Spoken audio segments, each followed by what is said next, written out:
अच्छा, आज जो है हम लोग डिस्कस करेंगे केपी एस्ट्रोलॉजी के बारे में।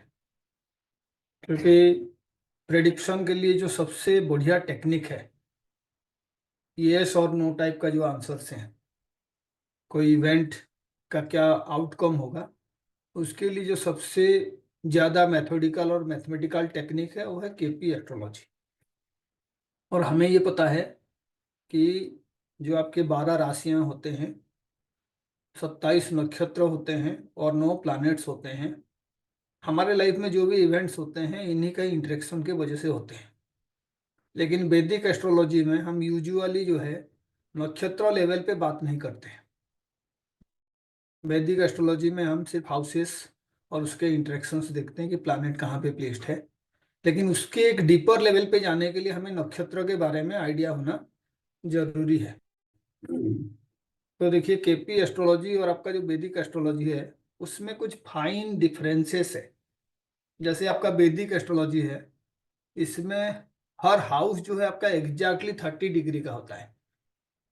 जो राशि हैं 0 से 30 तक एरीज होगा, 30 से 60 तक टॉरस होगा। इसके हिसाब से ये डिवीजन होता है, बहुत ही वेल डिफाइंड डिवीजन। लेकिन जो आपका केपी एस्ट्रोलॉजी है उस पे आप जैसे ही जाओगी तो आपको जो घर का डिवीजन है 30 मिनट वाला, ये सारे चीजें जो है उतने एग्जैक्टली आपको डिविजन्स नहीं मिलेंगे। जैसे मानिए मैं यहाँ पे एग्जाम्पल के तौर पे आपको दिखा रहा हूँ। आप देखिए, हाउस नंबर 1 कहाँ से स्टार्ट हुआ है? 240। 244 डिग्री 20 मिनट पे। और ये हाउस नंबर 2 स्टार्ट हुआ है। 270। तो आप देखिए, जब आप इसको कैलकुलेट करेंगे तो एक हाउस का जो एक्सपांसन है वो लगभग 32 डिग्री 19 मिनट के आसपास है। देख पा रहे हैं?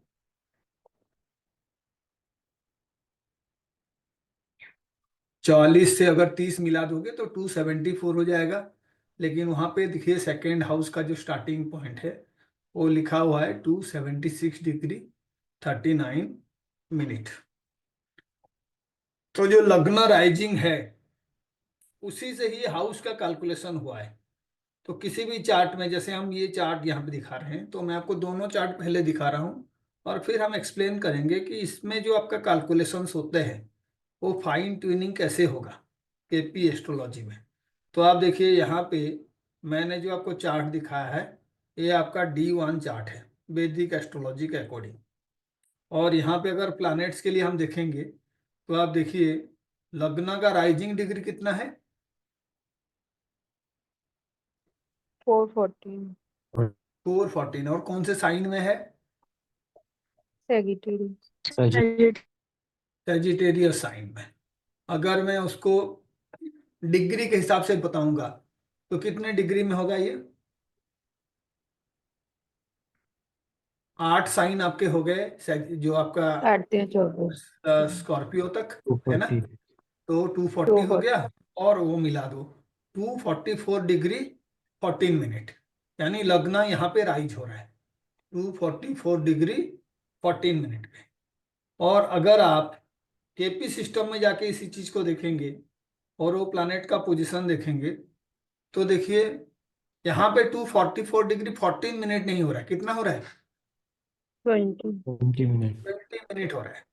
तो इसका मैथमेटिकल रीजंस पे हम नहीं जाएंगे, क्योंकि एक अयमांस करके कैलकुलेशंस का मेथड होता है। तो अलग अलग तरीके का अयमांस होता है, लाहिरी अयमांस होता है या चित्रमांस, ये सारे थोड़ा बहुत डिफरेंसेस 50 मिनट का 40 मिनट का देते हैं। लेकिन यहाँ पे जो मेजर डिफरेंस है वैदिक से, ये जो हाउस का आपका जो एक्सपांसन है वो 30 मिनट का नहीं होके, 30 डिग्री का नहीं होके, कभी वो 30 डिग्री से कम हो सकता है, कभी वो 30 डिग्री से ज्यादा हो सकता है। ऑन इक्वल डिविजन्स होते हैं, ठीक है। इसीलिए आप देखोगे यहाँ पे असेंडेंट का जो आपका साइन लॉर्ड, नक्षत्र लॉर्ड, सब लॉर्ड और एसेस लिखा हुआ है। और जब हम वैदिक में देखेंगे तो इनमें डिफरेंसेस हो सकता है। और यहाँ पे सबसे इंपॉर्टेंट है हमें इस कंडीशन को पहले समझना कि केपी एस्ट्रोलॉजी को समझने से पहले ये जो स्क्रिप्ट में लिखा हुआ है SL NL SB SS, ये एक्चुअल में कैसे कैलकुलेट होता है। तो मैं एक दो एग्जांपल दे दूंगा, उसके बाद जो है मैं चार्ट शेयर करूंगा, तो आप खुद भी देख के इसको बता सकते हो कैसे इसका कैलकुलेशन हुआ है। जैसे मानिए यहाँ पे एक सिंपल एग्जांपल ले लेते हैं हम वीनस का। वीनस का देखिए डिग्री कितना है, 1 डिग्री। 1 डिग्री 23 मिनट, है ना। तो इसका मतलब क्या हुआ, अगर हम वीनस के लिए राशि को कैलकुलेट करेंगे कि वीनस कौन से राशि में है, तो आप यहां से आराम से ये समझ पाएंगे कि वीनस का जो राशि है वो है एरीज राशि, isn't it. Yes sir. Yes, sir. क्योंकि एरीज का जो डिग्री है कहाँ से कहाँ तक होता है, 0 to 30. 0 डिग्री से 30 डिग्री, ठीक है। हाँ, 0 डिग्री से 30 डिग्री तक। तो यहाँ पे भी आपका जो साइन का कैलकुलेशन है वो एग्जैक्टली वही होगा, लेकिन जब हाउसेस के बारे में हम बात करेंगे तो वहां पे आपका वो 30 डिग्री वाला डिवीजन नहीं होगा। तो आगे वो देखेंगे क्यों ऐसे हो रहा है। लेकिन यहाँ पे आप देखिए, जब वीनस का पोजिशन बात हम कर रहे हैं तो हमें पता चला कि वीनस जो है एरीज साइन में है। तो आप देखिए एरीज का साइन लॉर्ड कौन होता है, Mars. मार्स। तो इसीलिए आप देखो साइन लॉर्ड के नीचे क्या लिखा हुआ है, Mars. मार्स लिखा हुआ है, ठीक है। अब मैं ऐसे पूछूंगा कि ये जो 1 डिग्री 23 मिनट लिखा हुआ है ये कौन से नक्षत्र के अंदर आएगा, तो आपका क्या रिप्लाई होगा, Ashwini. अश्विनी। क्योंकि आप देखिए जैसे आपका राशि 0 से 30 डिग्री तक होता है, ऐसे नक्षत्र 0 से 13 डिग्री 20 मिनट तक होता है। 13 डिग्री 20 मिनट सेकंड नक्षत्र होगा, 13 डिग्री 20 मिनट से 26 डिग्री 40 मिनट, चालू। और फिर थर्ड नक्षत्र जो है 40 डिग्री तक होगा। तो हर 40 डिग्री में तीन तीन नक्षत्र क्रॉस करेंगे, हम उसको देखेंगे, एक दो एग्जांपल और ले लेंगे। तो यहाँ पे नक्षत्र लॉर्ड क्या हो गया, Ketu.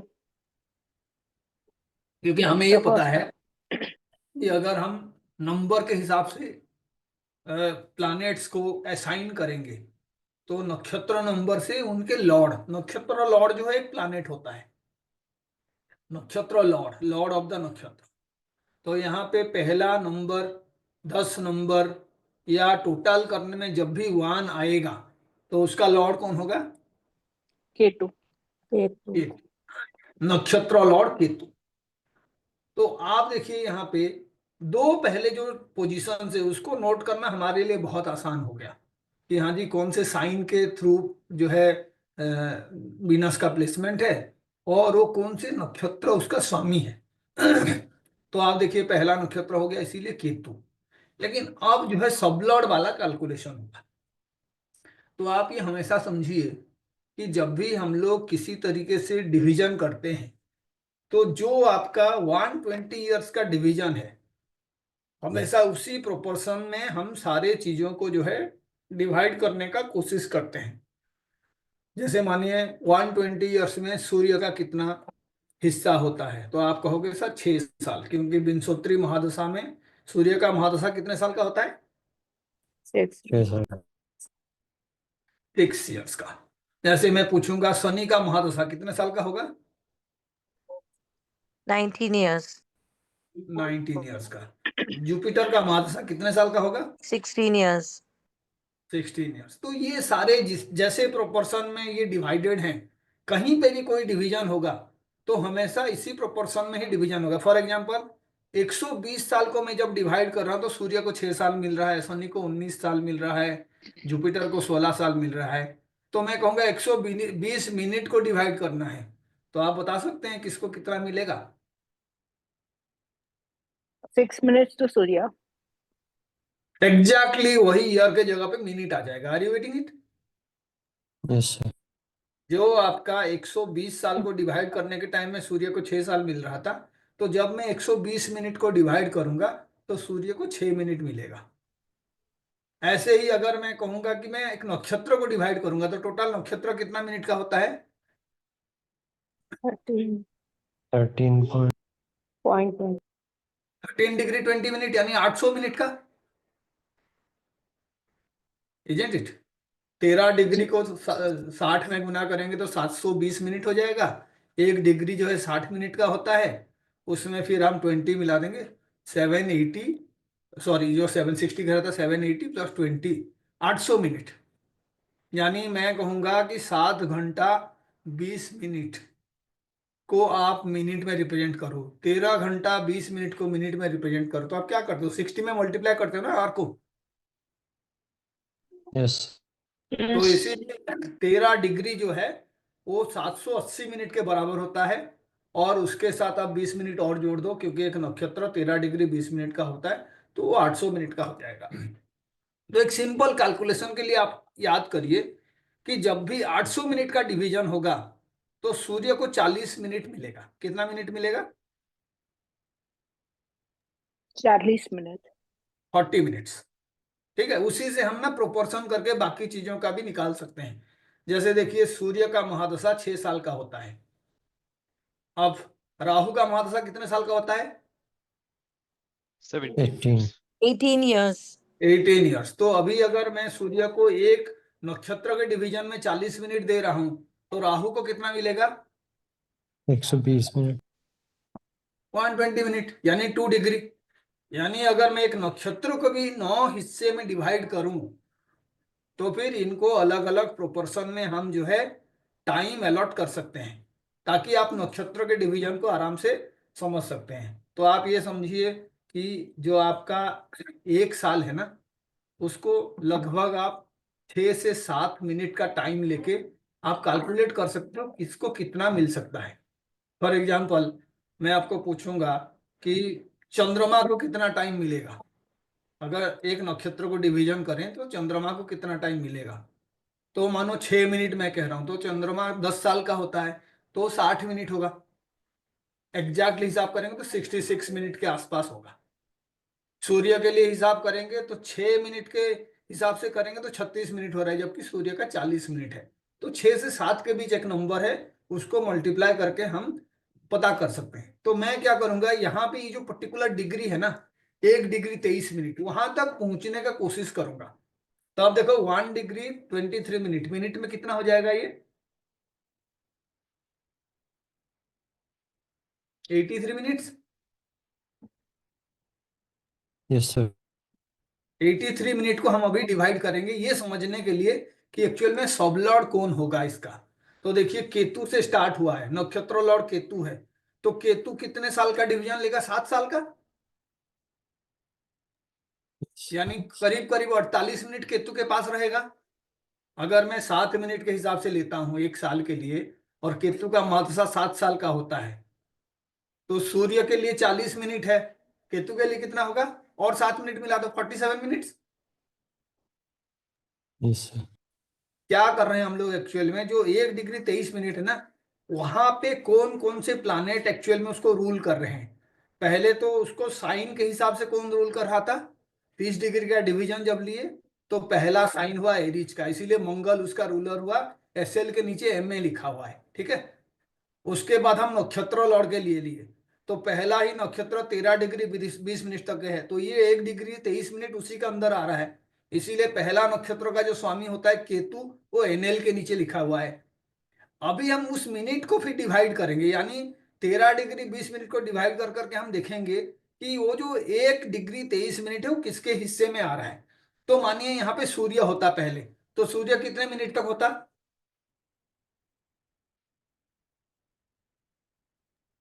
6 minutes. 40 मिनट्स, है ना।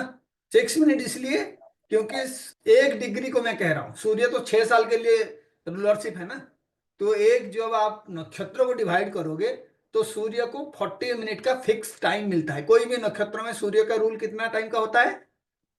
40 minutes. 40 40 मिनट मिनट्स, का। अभी मैंने एग्जाम्पल में पूछा राहु का कितना टाइम होगा, तो आप एक बार कंपैरिजन कर दो, क्योंकि सूर्य 6 साल के लिए स्वामी बनता है और राहु जो है विंशोत्तरी दशा में 18 साल के लिए स्वामी बनता है, तो 3 गुना, तो 40 मिनट इंटू 3। और समझने के लिए मैंने कहा, क्या कहा, 1 साल का रूलिंग किसी के पास भी है तो नक्षत्रों में उसका जो है लगभग 7 मिनट के पास का एक डिवीजन रहता है। तो आप देखो केतु का कितना मिनट होता है? 47, लगभग लगभग 47, क्योंकि सूर्य का हो गया आपका 40 मिनट, और उसमें एक हम 1 डिग्री के लिए अगर मिला देंगे 1 साल के लिए, तो 7 साल वाला जो केतु है 47 मिनट्स का उसके टाइम होगा। लेकिन आपका डिग्री कितना है यहाँ पे जब हमने देखा था, तो 1 डिग्री 23 मिनट है ना, 1 डिग्री 23 मिनट। तो आप उसके ऊपर केतु के बाद कौन आता है? वीनस। केतु Venus. के बाद जो है शुक्र आता है। कोई भी 2 नंबर वाला नक्षत्र लॉर्ड, जितने भी 2 नंबर के हैं, यानी 2 हो गया, उसके बाद 11 हो गया, इसके बाद आपका 20 हो गया, ये तीनों नक्षत्र जो है ये आते हैं वीनस के अंदर। तो आप देख लो वीनस का कितने साल का दशा होता है? 20 साल का। तो एक नक्षत्र में वीनस का कितना एरिया हो सकता है, ये आप बता सकते हो मुझे? जैसे मैंने राहु के लिए कहा कि राहु 2 डिग्री का होता है, तो वीनस कितने डिग्री के लिए रूल करेगा वहां पे? Is it 2 degree and 14 minute? 40 minutes, yes. क्यों? 20 years का है सर, वो 18 प्लस तो 2 18 होगा ना। ईयर्स तक तो आपका हो गया 2 डिग्री, और उसके बाद आप 7 मिनट के हिसाब से कैलकुलेशन करेंगे तो 14 मिनट्स। तो आप, इसका मतलब है कि जो पहला वाला नक्षत्र है उसको अगर छोटे छोटे डिवीजन में मैं डिवाइड करूंगा, कितने पार्ट में डिवाइड करूंगा? 9 पार्ट्स में। 9 पार्ट में, क्योंकि वो 9 नक्ष जो आपके ग्रह है ना, वही उसके डिवीजन के लॉर्ड बनेंगे, नक्षत्र लॉर्ड बनेंगे। तो जो आपका नक्षत्र लॉर्ड बना था, डिवीजन हमेशा वहीं से शुरू होगा। यहाँ पे नक्षत्र लॉर्ड कौन बना है? केतु बना है। केतु। तो आप इस तरीके से एक कैलकुलेशन जो है आप अपने दिमाग से कर सकते हो और बता सकते हो। यहाँ पे 0 डिग्री से 47 मिनट तक केतु ही सब लॉर्ड बनेगा, यस सर। जी। और 47 मिनट से फिर से आप कितना ऐड कर दोगे वहां पे? 2 डिग्री 14 मिनट, जी। यस क्योंकि 2 डिग्री 14 मिनट का लॉर्ड कौन है? शुक्र। वीनस। वीनस। वीनस है। ऐसे वीनस के बाद सन आता है, तो जो भी वैल्यू बनेगा वहां पे, जैसे मानो वो 2 डिग्री और आपका ये 3 डिग्री 1 मिनट बन रहा है, उसमें 40 मिनट ऐड कर दूंगा, तो उसका लॉर्ड कौन बनेगा? सन। सन। भाई राहु के बाद, ये केतु के बाद आता है वीनस, वीनस के बाद आता है सन, सन का 40 मिनट हो गया। ऐसे आप ऐड करके जाओगे। मून कितने मिनट के लिए बनेगा लॉर्ड? सन के बाद मून आएगा। 66। तो आप इसको भी ऐसे ही हिसाब कर सकते हो। अगर सूर्य 6 साल के लिए 40 मिनट, तो पहले तो मैं 60 मिनट कर दूंगा, प्लस उसमें 7 मिनट जहां कर दूंगा, 67 मिनट लगभग, है ना। अगर 6 साल के लिए सूर्य 40 मिनट का लॉर्ड बनेगा, तो 9 साल का होता तो स्वामी उसका कितने मिनट के लिए बनता? 60 मिनट का, करेक्ट सर। और उसमें 7 मिला दो, तो लगभग 67 मिनट जो है मून बनेगा।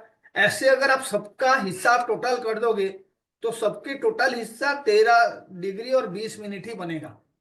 बात समझ रहे हैं? यस 13 डिग्री और 20 मिनट, ये 40 सेकेंड, ये सॉरी 40 मिनट हो गया, या आपका मून का 67 मिनट हो गया, या राहु का 2 डिग्री हो गया, या विनस का 2 डिग्री 14 मिनट हो गया, ऐसे ही शनि का 2 डिग्री 14 मिनट हो गया। जो भी आप टोटल हिसाब करोगे, शनि का 7 मिनट कम होगा, 2 डिग्री 7 मिनट। तो ऐसे टोटल करके हम ये सब लॉर्ड पा सकते हैं। थोड़ा सा आपको जो है कॉन्सेप्ट को समझने में कंफ्यूजन हो सकता है, लेकिन ये कैलकुलेशन समझने के बाद ना, आप एक्चुअल में सरफेस लेवल पे जो हम एस्ट्रोलॉजी का प्रेडिक्शन कर रहे हैं उसको छोड़ के, हम लोग एक्चुअल में जो है सब लॉर्ड लेवल पे, और जो है आपका उस लेवल पे हम लोग जो है कर सकते हैं कैलकुलेशंस, और बता सकते हैं कि एक्चुअल में एक चार्ट के अंदर हमें क्या स्टडी करके मिलेगा। तो इसीलिए ये बहुत ज्यादा जरूरी है। तो मैं आपको एक सिंपल सा जो है कैलकुलेशंस बता दूंगा, आप उसी के अकॉर्डिंग ना देखोगे। जैसे मानो एक एग्जांपल मैं दे रहा हूं कि मानिए कोई प्लैनेट जो है टॉरस साइन में 11 डिग्री 20 मिनट में है। नोट करिए, टॉरस साइन में 11 डिग्री 20 मिनट पे है, ठीक है। अब बताइए मुझे उसका साइन लॉर्ड कौन होगा? वीनस। Venus sir. तो साइन लॉर्ड के लिए वीनस, क्योंकि हम जानते हैं कि वीनस जो है टॉरस साइन का लॉर्ड होता है। अब नक्षत्र लॉर्ड का कैलकुलेशन करके मुझे बताओ। मून। कैसे करेंगे? तो हमें वो डिग्री तक पहुंचना है। पहले टॉरस में कितना डिग्री में है? 11 डिग्री 20 मिनट। तो टोटल कितना डिग्री हो जाएगा? एरिज के लिए 30 डिग्री हो गया, उसमें 11 डिग्री 20 मिनट मिला दिए तो 41 कितना हो degrees गया? 20 minutes. 41 डिग्री 20 मिनट हो गया। इसका मतलब है कि आपका ये जो है कौन से नक्षत्र में आ गया? 41 डिग्री 20 मिनट रोहिणी। नक्षत्र में, रोहिणी। नक्षत्र. फोर्थ नक्षत्र ना, क्योंकि 40 डिग्री में 3 नक्षत्र कंप्लीट हो जाएगा। 13 डिग्री 20 मिनट में पहला नक्षत्र, 26 डिग्री 40 मिनट में दूसरा नक्षत्र, 40 डिग्री में तीसरा नक्षत्र।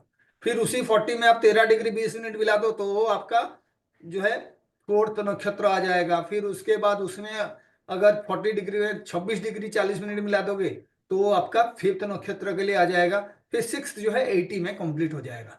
ये बार बार आपको रिपीट करना पड़ेगा समझने के लिए। तो यहाँ पे आप देखिए नक्षत्र लॉर्ड जो है फोर्थ वाला हो गया जो मून है, isn't it? Yes, sir.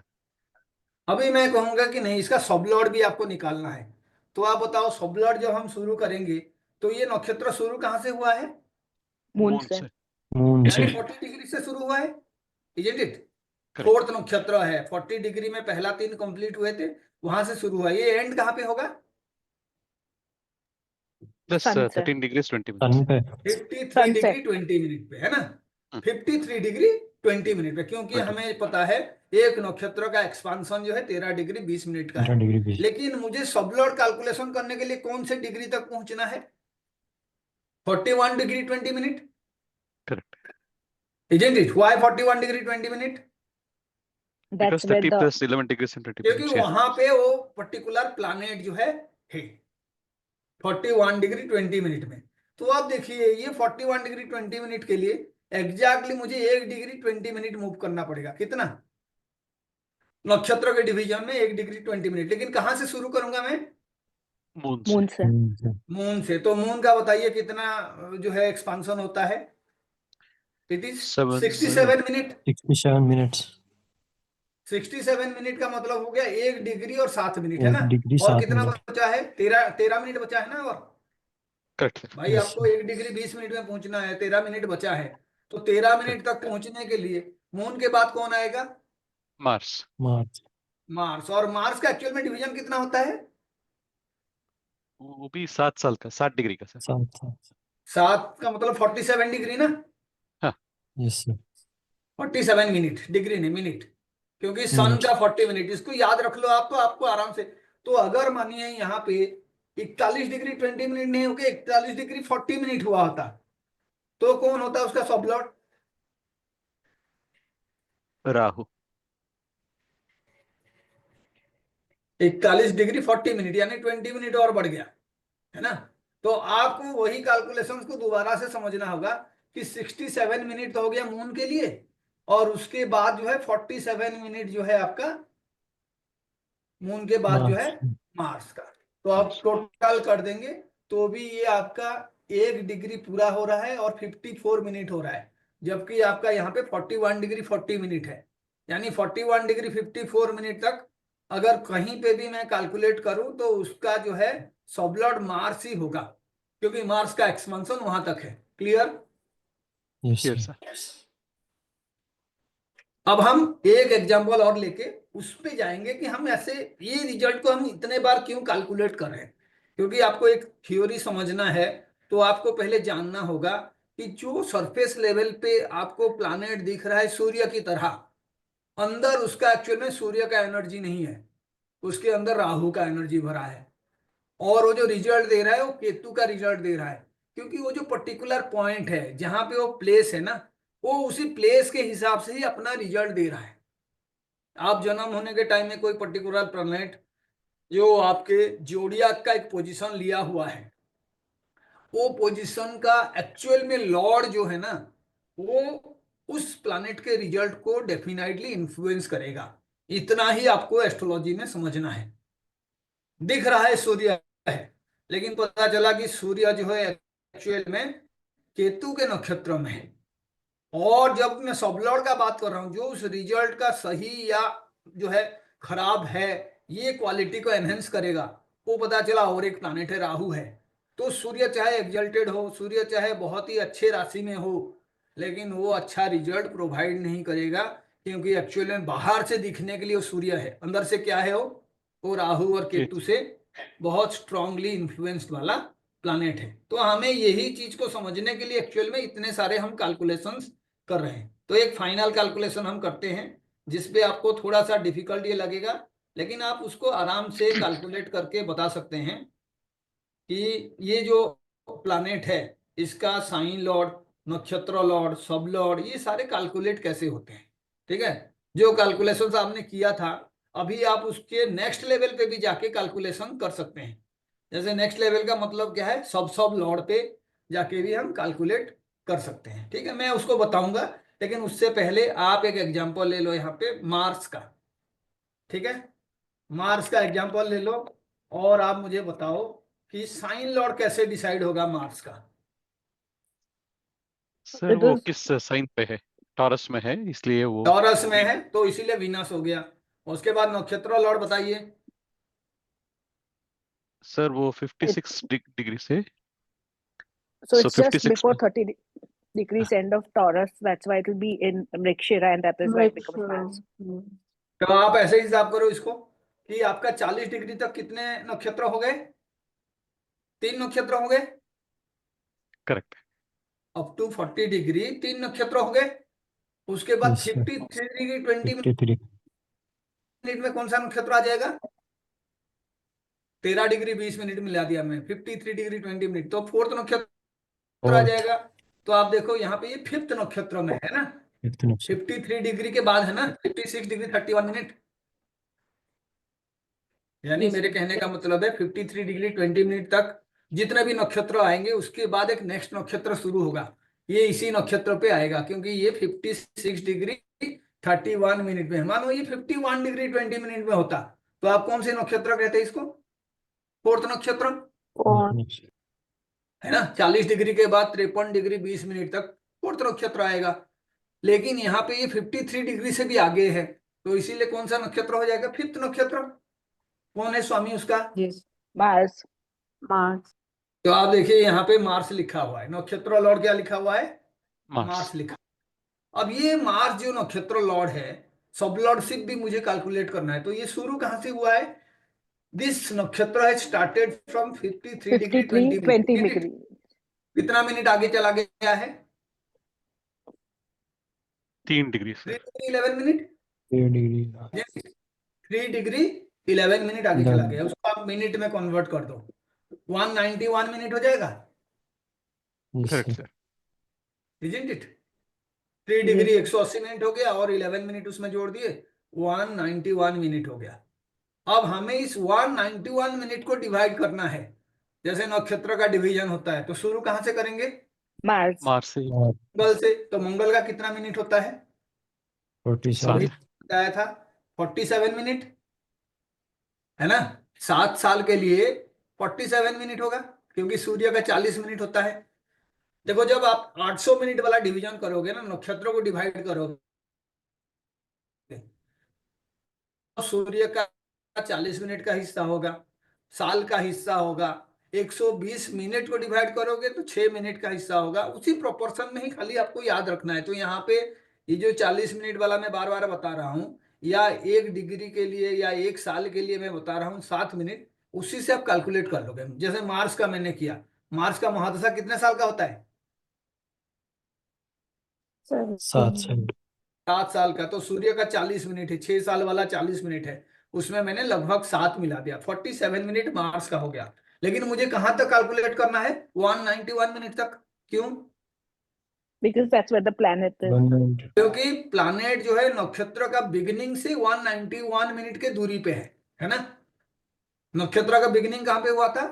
53 degree 20 minute पे, वहां से शुरू हुआ है नक्षत्र, और वो 13 डिग्री 20 मिनट तक चलेगा। हर नक्षत्र 13 डिग्री 20 मिनट तक चलता है।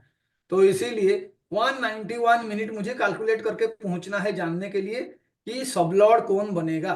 तो भाई मार्स के बाद कौन आएगा? सर राहु आएगा। राहु. राहु। तो राहु का तो पूरा 2 डिग्री है Yes, ना। sir. राहु का कैलकुलेशन बहुत ही इजी है, क्योंकि सूर्य का अगर 40 मिनट है तो राहु उसका 3 गुना टाइम होता है ना। करेक्ट तो ये 18 6 साल years. का तो 3 गुना, तो इसीलिए राहु 2 डिग्री हो गया। क्या आपका वो डिवीजन आ गया 191 वाला? 120 प्लस 40 167 ही हुआ, है ना? 167 हुआ। अब उसके बाद कौन आएगा? जुपिटर। गुरु. तो इसका मतलब है जुपिटर, यहाँ पे लिखा हुआ है Jupiter, yes Yes, sir. sir. जी सब लॉर्ड जुपिटर हो गया। अब मैं इस जुपिटर के बाद भी जो आया ना उसको भी हिसाब बता रहा हूँ। जैसे 167 मिनट है, तो उसके बाद और टोटल कितना मिनट बचेगा 191 तक पहुंचने के लिए? 24। 24 मिनट। तो अब अगर मैं जुपिटर का जो भी टोटल हिस्सा है ना, जुपिटर का कितना पड़ेगा हिस्सा में मुझे बताना, कितना मिनट का जुपिटर का एक्सपांशन होगा? अगर सूर्य जो है 40 मिनट का है तो जुपिटर के हिस्से में कितना आएगा? Almost approx 3 times, sir. Approximately 19 years है. तो 2 डिग्री से 14 मिनट माइनस कर दूं मैं, चलेगा? हाँ, हाँ, चलेगा सर. क्योंकि देखो 2 डिग्री राहु के लिए है, 18 साल वाला राहु। जुपिटर का कितना साल होता है? 16 साल। 16 साल। 16 साल। तो इसीलिए मैं 7 मिनट के हिसाब से 2 बार माइनस कर दूंगा, उसको 14 मिनट माइनस कर दूंगा। तो आप देखो टोटल जो है जुपिटर का एक्सपांशन अगर मैं सब डिवीजन में भी जाके देखूंगा तो कितने का है? वो जो है 120 माइनस 14 का मतलब है लगभग लगभग 106। 106 मिनट। और यहाँ पे कितना मिनट है? यहाँ पे देखो 24 मिनट ही बचा हुआ है, 24 मिनट। ठीक यस। है। तो अब ये 106 को भी जो डिवाइड करना सीख जाएगा ना, तो उसी के हिसाब से वो प्लान करके फिर निकाल देगा जुपिटर, और उसके बाद जो है शनि भी आ रहा है, सब लौट करके उसका कैलकुलेशन में शेयर कर दूंगा, ठीक है। एक बार आप उससे चार्ट बनाना और ये सारा कैलकुलेशन सीख जाओगे। अब हमारा रियल काम है, जैसे मानिए ये Prabhaji, can cos- you explain the sub-lord part? I did not understand that. मेरे कहने का मतलब है हमने पहले जो है किसको डिवाइड किया था? 30 डिग्री Sine वाला को डिवीजन को लिया था, ठीक है ना। ठीक, उससे क्या मिला आपको? साइन लॉर्ड मिला, sine lord जी, 30 डिग्री वाला। उसके बाद हमने क्या किया? 13 डिग्री 20 मिनट वाला डिवीजन किए, नक्षत्र लॉर्ड उससे हमें नक्षत्र लॉर्ड मिला। फिर हमने वो 13 डिग्री 20 मिनट को 800 मिनट लेके डिवीजन करना शुरू किए, और जी, उसके बाद हमें क्या मिला? सब सब लॉर्ड मिला। सब लॉर्ड सब लॉर्ड मिलने के बाद जैसे मानो सूर्य का 40 मिनट है, ठीक है। सपोज जी, सूर्य जो है 40 मिनट में है और सूर्य जो है सब लॉर्ड बना है। अब जी, उस 40 मिनट को भी मुझे डिवाइड करना आना चाहिए। उसको मैं एक एग्जांपल पे ले रहा हूं। मानो राहु आपको मिला सब लॉर्ड के तौर पे, तो राहु का डिवीजन कितना होता है? 120 मिनट। 120 जी, मिनट। जैसे एक नक्षत्र में सूर्य का 40 मिनट का हिस्सा होता है, राहु हाँ, का कितना होता है?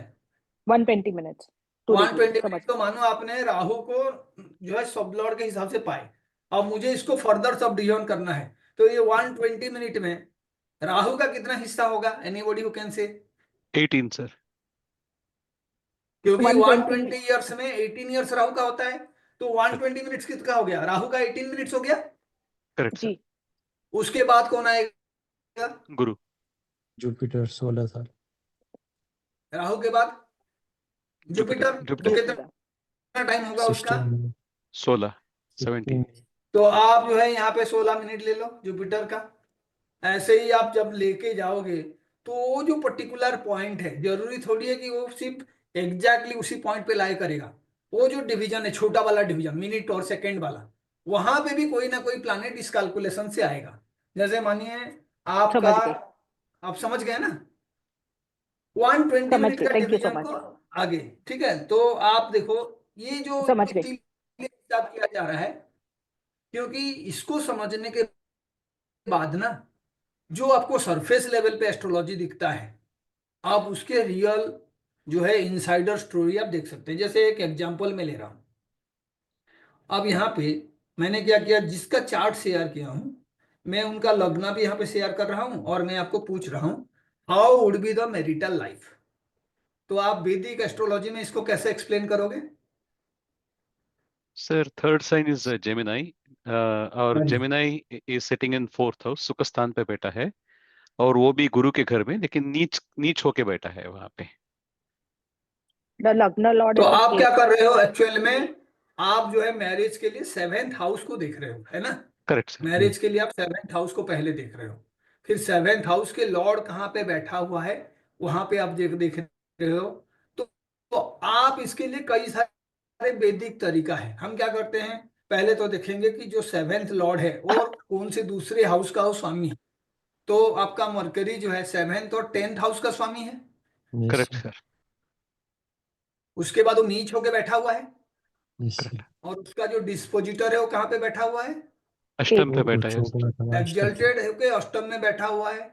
मरकरी के लिए नेचुरल बाधक कौन होता है, जुपिटर। Jupiter. जुपिटर। जुपिटर होता है। जुपिटर केतु के साथ है, तो इसका मतलब है मरकरी को एक्चुअल में जुपिटर इन्फ्लुएंस कर रहा है। करेक्ट। G. यस और जुपिटर केतु के साथ है तो किसी तरीके का सेपरेशन को भी शो कर रहा है। Correct sir. Yes sir. उसके बाद मरकरी जो है आपका जो है अपने ही साइन से अगर आप कैलकुलेट करेंगे तो 10th दूरी पे है। Correct sir. यस जी। सर। तो हम एक्चुअल में कर क्या रहे हैं यहाँ पे, हम मरकरी को ना सिर्फ जो है उसके डिस्पोजिटर जो हाउस में वो बेस है वो नीच का है, ये सारे कंडीशंस को देख के ही हम उसका प्रिडिक्शन करने का कोशिश कर रहे हैं। लेकिन मानो मैं इसी चीज को क्या करूंगा, अभी केपी एस्ट्रोलॉजी में जाके देखूंगा। केपी एस्ट्रोलॉजी में तो आप देखो केपी चार्ट में जो अभी मरकरी का लॉर्डशिप आ रहा था और केतु आपके जुपिटर के साइन में था, वो केतु कहाँ पे आ गया, मरकरी के साइन। 11th sign में. क्यों आ गया, 7th साइन में है केतु। ठीक है, थर्ड वाला जो साइन लिखा हुआ है और I 7th meant हाउस में है Mercury 11th sign में चला है गया. ना। मरकरी भी जो है आपका शिफ्ट हो गया और 11th साइन में चला गया। ये इसीलिए क्योंकि जब भी आप केपी एस्ट्रोलॉजी यूज करोगे तो जो आपका हाउस का डिविजन्स है, it is not same as the division used in Vedic astrology. तो आपको फिर केपी एस्ट्रोलॉजी में ही उसको जाके देखना पड़ेगा। लेकिन हम क्या करेंगे, इसी चीज को समझने के लिए पहले जाएंगे प्लैनेट्स में, मरकरी का रिजल्ट देखना है। तो आप देखो मरकरी का साइन लॉर्ड नक्षत्र लॉर्ड कौन है, सैटर्न। सैटर्न। सैटर्न है। सब लॉर्ड कौन है, मून। मून। मून है। तो अब आप देखो जो मरकरी 7th हाउस का रिजल्ट देने वाला था या 7th हाउस को इन्फ्लुएंस करने वाला जो प्लैनेट था, अगर उसका 7th हाउस के साथ कोई भी रोल है तो उसका नेचर किसको इंडिकेट कर रहा है, नेचर जो सैटर्न। है शनि और चंद्रमा को इंडिकेट कर रहा है। ये दोनों आपस में एक दूसरे का दोस्त है, दुश्मन है, क्या है, दुश्मन.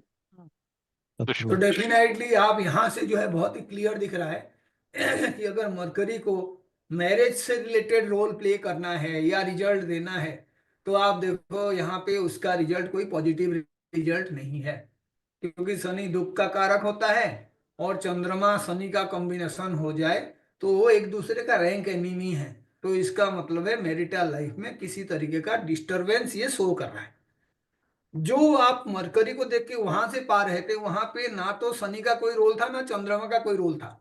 वैदिक में जब आप देख रहे थे किसका रोल दिख रहा था आपको, कि मरकरी Jupiter and जाके Ketu. जुपिटर के साइन में बैठा जुपिटर। हुआ है, जुपिटर केतु के साइन में बैठा हुआ है। लेकिन जब मैं उसको डीपर लेवल पे जाके चेक किया तो मैं देखा मरकरी जहां पे प्लेस्ड है उसका नक्षत्र स्वामी कौन है, शनि के नक्षत्र में बैठा हुआ है। और जो सबलॉर्ड है यानी जो रिजल्ट को सही या गलत बताएगा, शनि इन्फ्लुएंस करेगा, बताएगा हाँ जी मैरिज में थोड़ा सा डिस्टरबेंसेस हो सकता है, लेकिन वो ऑथेंटिकेट कौन करेगा, मून। Sublord. सबलॉर्ड। जैसे मानो मैं कहूंगा कि किसी इंसान के लिए जॉब के बारे में मुझे जानना है, मैं आपको एग्जांपल के तौर पे बता रहा हूं। तो आप देखो यहाँ पे चार्ट और मुझे बताओ जॉब के लिए जो लॉर्ड है 10th हाउस का वो कौन है, मर्क्यूरी। मरकरी। मरकरी।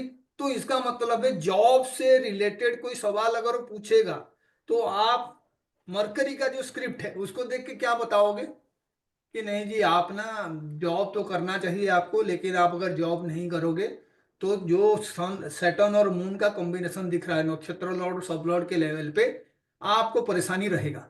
जॉब में आप एंगेज हो जाओ तो आपको डेफिनेटली थोड़ा सा फाइनेंशियल वगैरह टेंशन कम होगा, लेकिन ये सैटर्न और मून जॉब में भी किसी स्टेबिलिटी या अच्छा कंडीशंस को इंडिकेट नहीं कर रहा है। Are you getting it? Yes.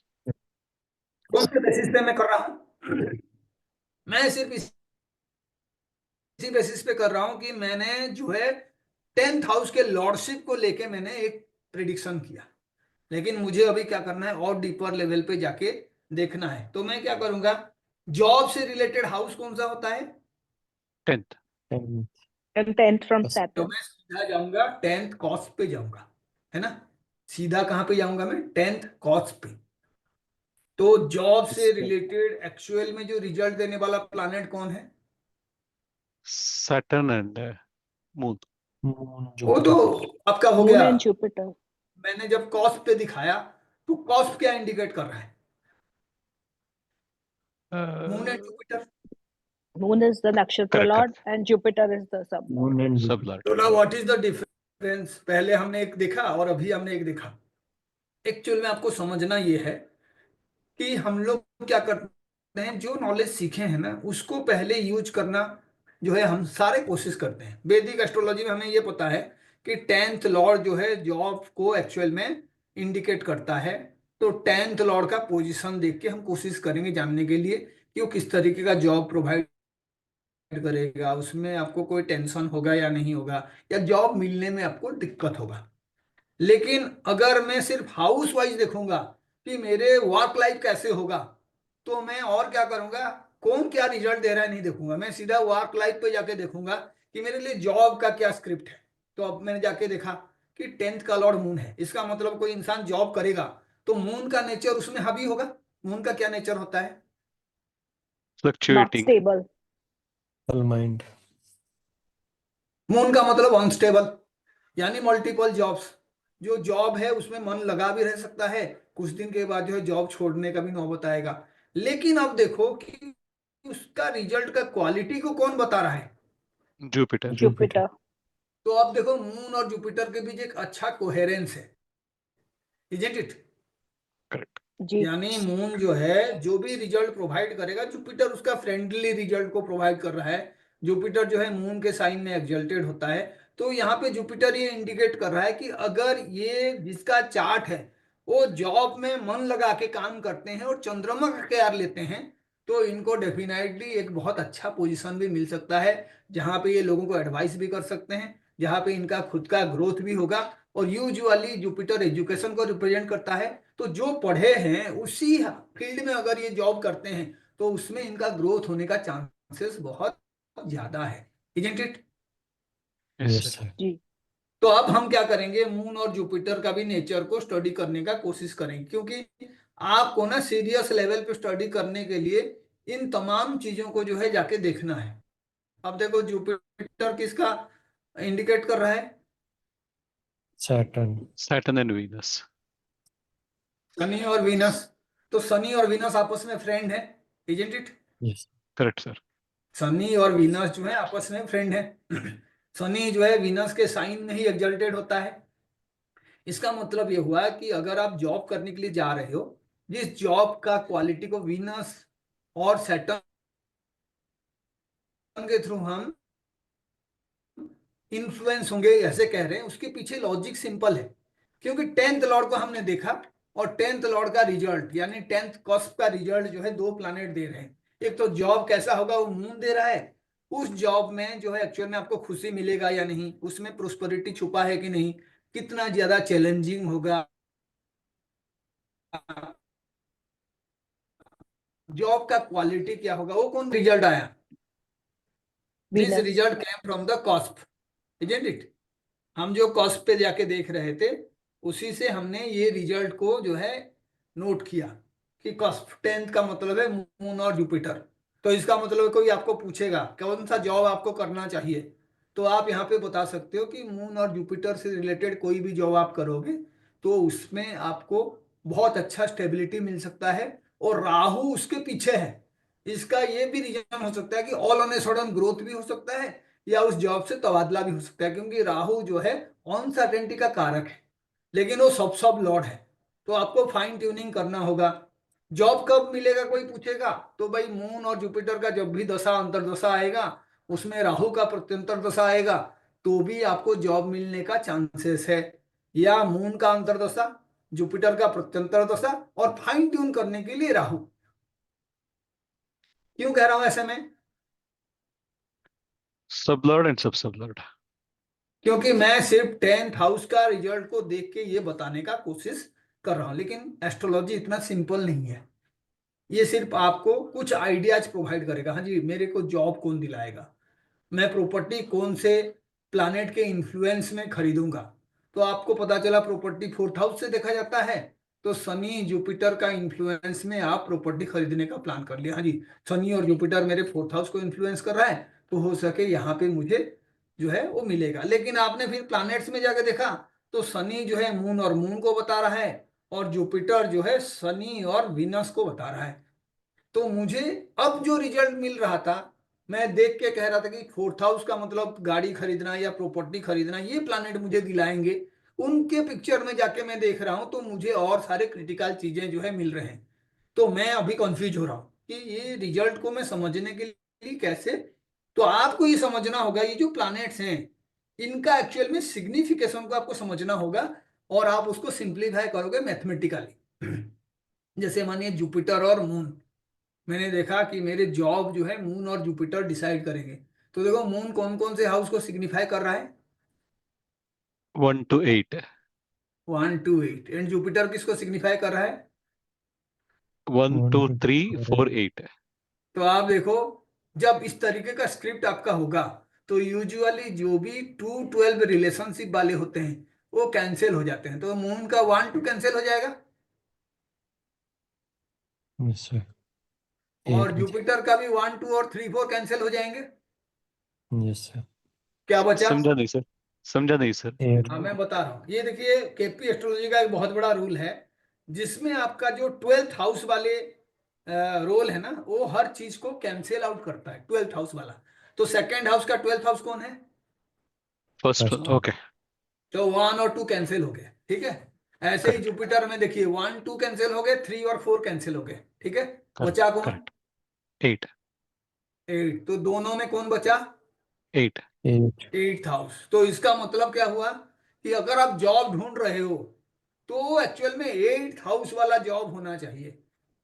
8th house वाला जॉब, जैसे मानिए कोई इंश्योरेंस एजेंट बन गए, या आप एस्ट्रोलॉजी पढ़ाना शुरू कर दिए, आप कोई रिसर्च में इन्वॉल्व हो research गए, आप अभी एक आंसर पा रहे हो। Are you getting it? Yes sir. तो ये 2-12 वाला रिलेशन में क्यों बता रहा हूं, क्योंकि इसी को यूज करना जो है आपका केपी एस्ट्रोलॉजी है। जैसे मानिए एक मैरिज हुआ, मैरिज सस्टेन होना है, तो कौन कौन से हाउस आपको हेल्प करेंगे बताइए? 2 खुद ही 2 एक 7 11 प्लान करके बताइए। 2 मैरिज 7 11 सस्टेन होने का क्या मतलब है?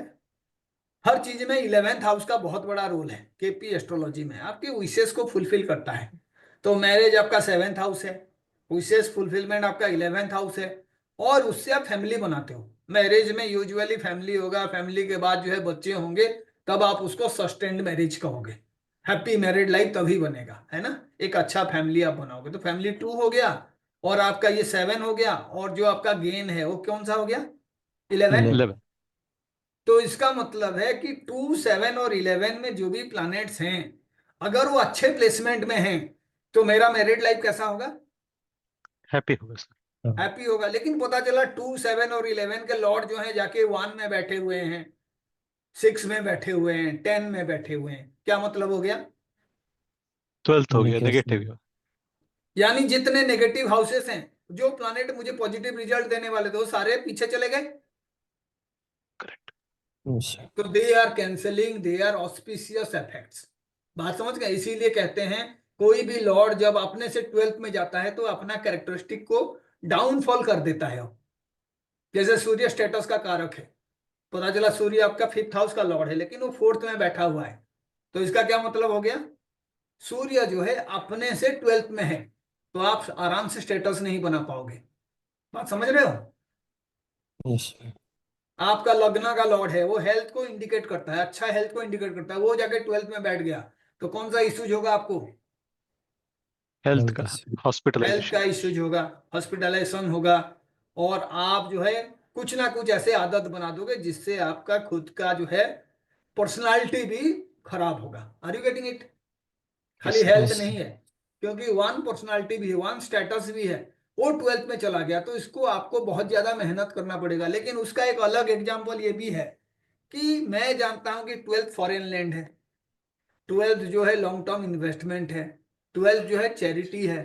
तो अगर मैं अपने पर्सनालिटी को उसी डायरेक्शन में यूज कर दिया तो जो 12th नेगेटिव हो रहा था now that will not be negative for me. Are you getting it? Yes sir. इसको yes कर्मा अलाइनमेंट कहते हैं, ठीक है। जैसे अभी 8 नंबर है, 8 नंबर स्ट्रगल का है, 8 नंबर सडन चेंज का है, 8 नंबर जो है आपके मैरिड लाइफ में किसी तरीके का एक्स्ट्रा मैरिटल अफेयर्स हो गया, या जो है किसी तरीके से मैरिज में जो प्रॉब्लम्स भी आते हैं वहां से, क्योंकि वो नेचुरल प्रॉब्लम का हाउस है जिसके बारे में पता ही नहीं है, हिडन हाउस है। अब वो प्रॉब्लमेटिक हाउस है, 6, 8, 12 में से उसका पार्ट है। तो अभी आपने देखा कि 8 ही आ रहा है, लेकिन हमने क्या किया, 8 नंबर से रिलेटेड जॉब के लिए हमने प्लान किया कि चलो जी हम ऑकल्ट में स्टडी करते हैं, हम रिसर्च पे जाते हैं, हम कोई ऐसे जॉब करते हैं जहाँ पे आइडेंटिटी हिडन होता है, या हम लोग जो है डेथ से रिलेटेड कोई बिजनेस करते हैं। तो डेथ से भी बहुत सारे बिजनेसेस है, और उसको बताने का कोई जरूरत नहीं है, लेकिन आप उससे रिलेट कर सकते हो चीजों को। बहुत सारे ऐसे रिचुअल्स की चीजें हैं जो डेथ के टाइम में लोग खरीदते हैं, लोग उस तरीके का भी दुकान बनाते हैं। तो मेरे कहने का मतलब है, पिन पॉइंटेड आंसर पाने के लिए इससे अच्छा जो है कोई भी एस्ट्रोलॉजी नहीं है। जैसे मानिए मैं आपको कहूंगा कि आपका फाइनेंसेस है, कैसे आप देखोगे, तो हमने कहा कि second house, fifth house, ninth house और 11th हाउस, ये सारे फाइनेंसेस के थे, इजेंट इट। Yes sir. तो आपने देखा सेकेंड, फिफ्थ, नाइन्थ और 11th के लॉर्ड जो है एक एक पीछे बैठे हुए हैं। फर्स्ट में बैठा हुआ है, फिफ्थ का लॉर्ड फोर्थ में बैठा हुआ है, 11th का लॉर्ड 10th में बैठा हुआ है, नाइन्थ का लॉर्ड 8th में बैठा हुआ है, या एक दूसरे के जो लॉर्ड हैं वो सारे इन्हीं हाउसेस को ऑक्युपाई कर रखे हैं। अब फाइनेंसेस का प्रॉब्लम होगा या फाइनेंसेस बढ़िया चलेगा आपका? प्रॉब्लम। प्रॉब्लम होगा, प्रॉब्लम सिंपल होगा। लॉजिक है। तो आप क्या करोगे, अपने चार्ट में जाके वो देखोगे, तो ये भी क्वेश्चन है कि जो हाउस के सिग्निफिकेशंस हैं, जो आप ये बार बार दिखा के कह रहे हैं कि हाँ जी ये प्लैनेट का सिग्निफिकेशन इस हाउस से है, तो हमें इसको कैसे जानना है। अब ये अगर समझ जाए तो आप फिर प्लस माइनस कैंसिल करके, जुपिटर का दशा, मंगल का अंतरदशा, तो आप देखो मंगल 6 नंबर हाउस का प्रोमिनेंट रिजल्ट देगा, कोई कैंसिल नहीं हो रहा है यहाँ पे, इजंट इट। मंगल का जो सिग्निफिकेशन है, 6, 6 और 12 लिखा हुआ है, 5, 6 12 लिखा है। सॉरी 5, 6 और 12 लिखा हुआ है, ठीक है। और जो आपका जुपिटर का है 1, 2, 3, 4 और 8 है ना। करेक्ट तो सर। आप अगर उसको देखोगे, दोनों को ऐड करोगे, तो जुपिटर मंगल के दशा में प्रोमिनेंट रिजल्ट कौन से हाउस का मिलेगा? 8th and 12th। 8 और 12 आपको दिख ही रहा है, वो 8 और 12। जितने शुरू में प्लैनेट्स का हाउस होता है ना, उसका पावर उतना ज्यादा होता है। धीरे धीरे धीरे धीरे एंड के और ना उस प्लैनेट का रिजल्ट जो है कमजोर होता जाता है। जैसे मानो अगर जुपिटर कौन से हाउस का रिजल्ट सबसे स्ट्रांगली दे सकता था, फर्स्ट हाउस फर्स्ट का, हाउस। लेकिन उसके साथ सेकंड है जो नेगेट कर रहा है उसको, ठीक है, उन्होंने सेकंड नहीं होता, तो जुपिटर प्रोमिनेंटली फर्स्ट हाउस का रिजल्ट देता, तो उसको हम कैसे जानेंगे, लेट्स चेक इट, ठीक है। अब देखिए जुपिटर, सर जुपिटर एक कौन, सर एक एक दो क्लैरिफिकेशन था कि हाँ जी, planet will tell me what kind of work I will do, right.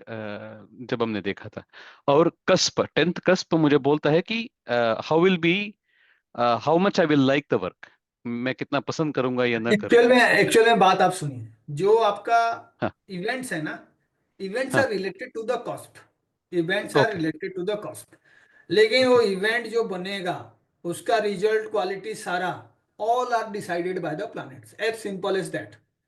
Okay. मैं मैरिज का क्वालिटी देखूंगा तो कौन से कॉस्ट पे देखूंगा, 7th कस्प। प्रीडोमिनेटली 7 से देखूंगा, लेकिन मैरिज का क्वालिटी कौन डिसाइड करेगा, द नक्षत्र planets Lord decide. Of the 7th cost, the sub Lord of the 7th cost.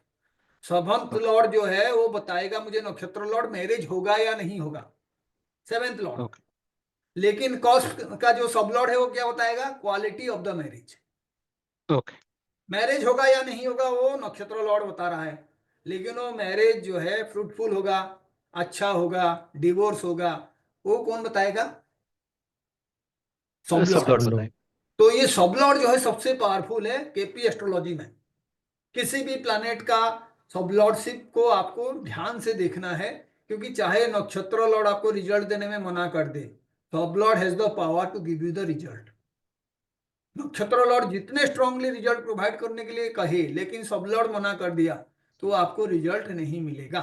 जैसे मानिए आपने देखा कि मून आपका नक्षत्र लॉर्ड है और जुपिटर आपका सब लॉर्ड है, आपको घर खरीदने का रिजल्ट मून दे रहा है, 4 नंबर वहां से सिग्निफाई हो रहा है, लेकिन जुपिटर उसको सिग्निफाई नहीं कर रहा है, 4 नंबर आ ही नहीं रहा है। अब घर खरीदना आपके लिए बहुत मुश्किल है। Do you know why? Because sublord is denying it. क्योंकि सब लॉर्ड डिनाई कर रहा है। पता चला जो आपका 4th लॉर्ड है, जिसका सब लॉर्ड मानिए नक्षत्र लॉर्ड जो है मून है, और सब लॉर्ड जो है जुपिटर है, वो जुपिटर कहाँ है? 3rd हाउस में जाके बैठा हुआ है। इसका मतलब जुपिटर डिनाई कर रहा है। बात समझ रहे हो? समझ गए सर। कई सारे पहलू हैं, आपने सिर्फ 2 पहलू अभी याद किए हो या समझे हो। पहला क्या है कि मैं अगर हाउस सिग्निफिकेशन को समझ जाऊंगा तो मैं ये 12-2 वाला रूल को यूज करके ना कैंसिल आउट करूंगा। तो आप समझ जाओ कि स्ट्रॉन्ग रिजल्ट को स्ट्रॉन्ग रिजल्ट ही कैंसिल आउट करता है। ऐसा नहीं कि आपका 1, 2, 3 और 8 लिखा हुआ है पीछे, तो आपका जो पीछे वाला house as strong as the first house है। प्लानेट का सिग्निफिकेशन में जो शुरू में नंबर्स आएंगे वो बहुत ही स्ट्रांग होते हैं, और उसमें से कोई नंबर अगर बिना कटे बच रहा है, 2-12 वाला रिलेशनशिप वहां पे काम नहीं कर रहा है, तो आपको स्ट्रांगली वो वाला रिजल्ट मिलेगा। हम उसमें देखेंगे। अभी मैं जो बताने जा रहा हूं, how to decide those numbers, कुछ समझ में आ रहा है या नहीं? नहीं सर, समझ में आ रहा है। अब और एक क्लैरिफिकेशन कि 4th कस्प का नक्षत्र लॉर्ड है जुपिटर और सब लॉर्ड है मानिए मून। लेकिन अब मैं जुपिटर और मून को ले रहा हूँ। I am not going down the rabbit hole of कि जुपिटर का नक्षत्र लॉर्ड कौन है और जुपिटर का सब लॉर्ड कौन है। वो तो आई एम जस्ट आपका, वांट टू टेक। हाँ मैं यही कह रहा हूँ, पहला तो आपका है कि आप जो है नंबर पे जाइए, हाउस हाँ सिग्निफिकेशन, हाँ वहां पे हाँ कौन सा नंबर बचा है। Let me explain this first, उसके बाद हम उसको फिर सेकंड रैंक में आएंगे। पहले तो जरूर सर, सर ठीक है। जरूर सर। तो आप देखिए जुपिटर यहाँ पे कौन से साइन में है? जुपिटर जो है आपका 8th साइन में, 8th हाउस में है, और जो है Cancer आप sign. कैंसर साइन में है। लेकिन आप देखो यहाँ पे जुपिटर का नक्षत्र लॉर्ड देखो कौन है? Saturn. सैटर्न। Saturn. तो लेट्स चेक। जुपिटर का नक्षत्र लॉर्ड सैटर्न है, और मैं जुपिटर के जो सिग्निफिकेशन हाउस में जाऊंगा तो मैं उस पर भी पहले देखूंगा। तो जुपिटर का हाउस सिग्निफिकेशन कौन कौन से है? 1 2 3 4 8। 1, 2, 3, 4 एंड 8। तो आपको ये पहले समझना होगा 1, 2, 3, 4 एंड 8 जो कह रहा है उसके पीछे लॉजिक क्या है। ठीक है। अब ये जो हाउस है ये आपको समझना होगा। ये जो कॉस्प में दिखाया हूं या प्लैनेट सिग्निफिकेशन है, दीज आर हाउस सिग्निफाइड है। ठीक है। 1, 2, 3, 4 एंड 8, तो जुपिटर ये तमाम चीजों को रिप्रेजेंट करेगा। तो आप देखो जुपिटर का जो नक्षत्र लॉर्ड था वो कौन था? सैटर्न। सैटर्न। तो देखो सैटर्न कौन से हाउस का स्वामी है? 10 second and and third. 11th signs. House house house Second and third. Second and third. तो आप देखो सेकेंड एंड थर्ड में आ गया जुपिटर। Correct sir. जो आपका प्लैनेट सिग्निफिकेशन है ना, जुपिटर में सेकेंड और थर्ड आ गया। करेक्ट। क्यों आया second and third? Nakshatra lord, house owned क्योंकि बाय द जुपिटर नक्षत्र का lord. Nakshatra lord is the Correct. Owner of the second and third house. ठीक है। Now Jupiter itself is the lord of which house? First and fourth. First and fourth, तो वो भी आ गया yes sir. Yes, sir. First and fourth. Fourth. And Jupiter is sitting in the 8th house. Correct ji. Sir. Yes, sir. तो आप चीजों को समझो, नंबर को उस तरीके से लिखा हुआ है अल्फाबेटिकली, अल्फाबेटिकली करो, इंक्रीजिंग ऑर्डर पे लिखा हुआ है। ठीक है। लेकिन आप ऐसे देखोगे तो पहला रूल है कि the planet gives the result of the nakshatra Lord. तो नक्षत्र लॉर्ड का क्या मतलब है? नक्षत्र लॉर्ड का हाउस, है ना। यस तो सर। आप देखो जुपिटर प्रोमिनेंटली किसका रिजल्ट देगा? 8th सैटर्न का। house. 2 and 3, because who is the nakshatra lord of Jupiter? Saturn. Saturn. अभी तो समझना है ना, इसीलिए मैं बार बार बता रहा हूं। इसीलिए आराम आराम से चीजों को समझो। प्लैनेट्स पे गया मैं, जुपिटर का नक्षत्र लॉर्ड कौन है? Pravaji, Saturn. 1 sec. Saturn. Can we go back to the previous one where you said 2 and 3? Will हाँ it जी, not get cancelled out? वो कैंसिल्ड आउट बाद में, पहले you have to write the number ना। Okay, understood. Cancelled out Thank you. Combination से होगा, है ना। जुपिटर अकेले कुछ नहीं कर सकता। जुपिटर नक्षत्र लॉर्ड बनेगा तो कोई सब लॉर्ड बनेगा। जुपिटर का दशा आएगा तो किसी का अंतर्दशा आएगा। यानी 2 प्लैनेट्स आर ऑपरेटिंग साइमल्टेनियसली, तभी तो जी. कैंसिल आउट करेंगे ना। अकेले जी. कुछ नहीं करेगा कोई भी। Are you getting it? Okay. Yeah, understood. Thank you. हाँ, Sir, तो my one इसीलिए question, sir. हाँ जी।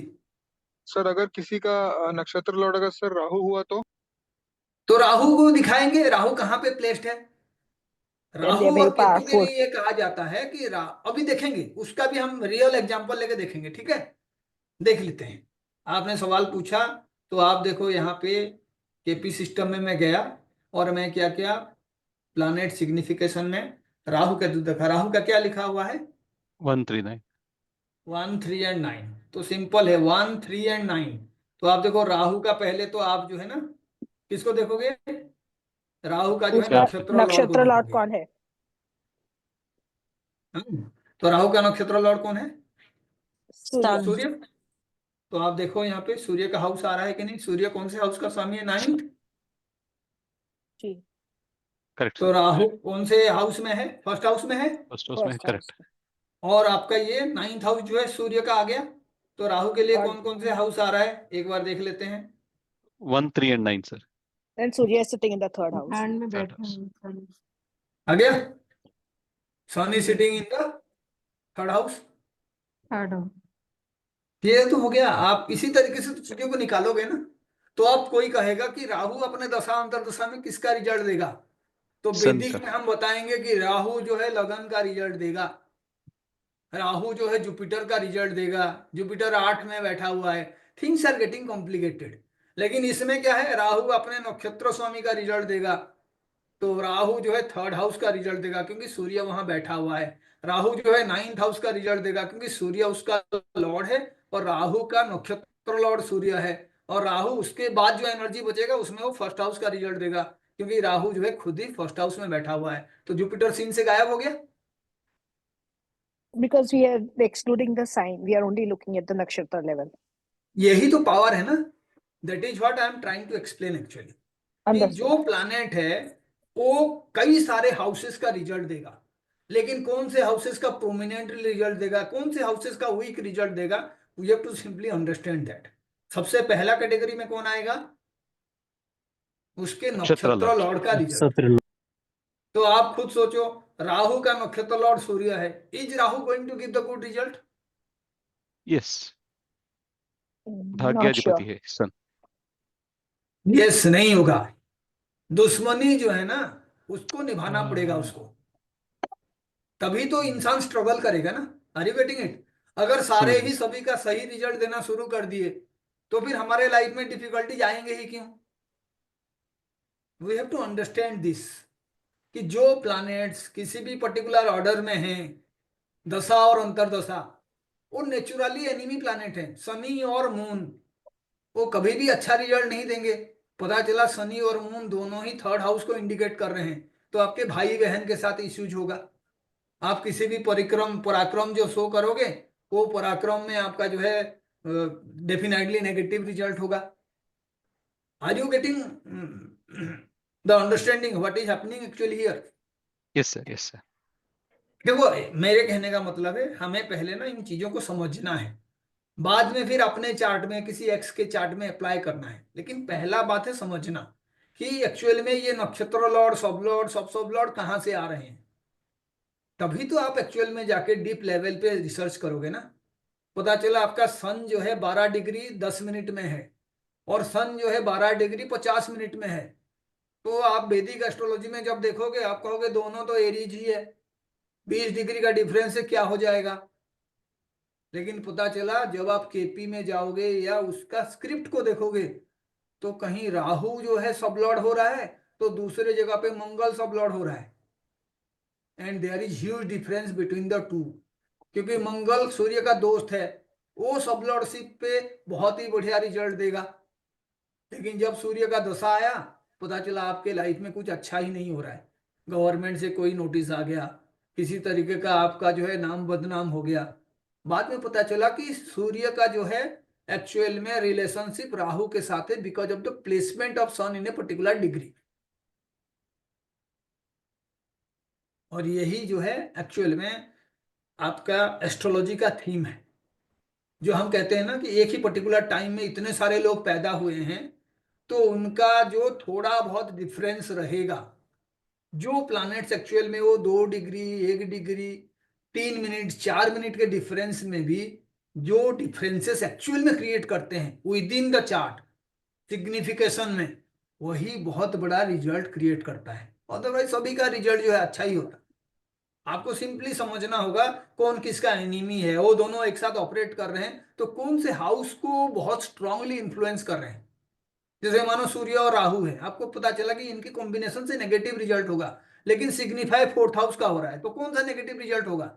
यू कैन इजीली प्रेडिक्ट कि फोर्थ हाउस से लेके कोई प्रॉब्लम होगा। कोई घर के लिए लोन लिए हो, कोई गाड़ी का एक्सीडेंट हो गया, घर में किसी तरीके का जो है बहुत ही ज्यादा क्रिटिकल माहौल बन गया, मम्मी का तबीयत खराब हो गया, why?